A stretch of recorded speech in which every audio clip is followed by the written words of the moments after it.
اللہ کے رسول صلی اللہ علیہ وسلم نے یہ بات ارشاد فرمائی، اللہ تعالیٰ اس بات کو پسند کرتا ہے کہ جب کوئی بندہ کوئی عمل کرے، کوئی کام کرے تو اس کو بہترین انداز میں کرے،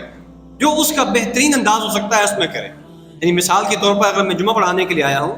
تو مجھے کوشش کرنی چاہیے کہ میں باقاعدہ اس کی تیاری کر کے آؤں۔ یہ نہیں ہے کہ بس آیا جی میں نے بس خالی لوگوں کو 4 باتیں سنانی ہیں، ٹائم پورا کرنا نکل جاؤں، ایسے نہیں، بلکہ مجھے باقاعدہ پہلے اپنے موضوع کا انتخاب کرنا چاہیے،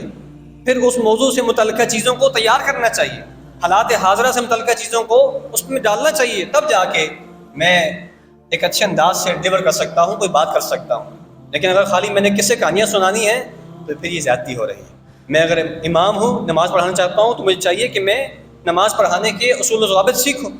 اور اس کے لیے جو قرأت ہے اس کے اصول کو سیکھوں، تجوید کو سیکھوں، اچھے انداز سے قرآن پڑھوں۔ میں اگر ٹیچر ہوں تو اچھے انداز سے پڑھاؤں، میں اگر ڈاکٹر ہوں تو اچھے انداز سے چیک کروں،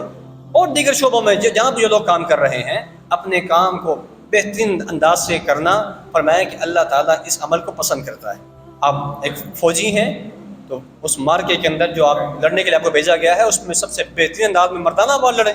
آپ کوئی انجینئرنگ کے ماہر ہیں، انجینئر ہیں، تو اپنی انجینئرنگ کے شعبے کے اندر زبردست قسم کے کارنامے سر انجام دیں۔ اللہ تعالیٰ اس بات کو پسند کرتا ہے کہ جب کوئی بندہ کوئی عمل کرے، کوئی کام کرے تو اس کو بہترین انداز میں کرے،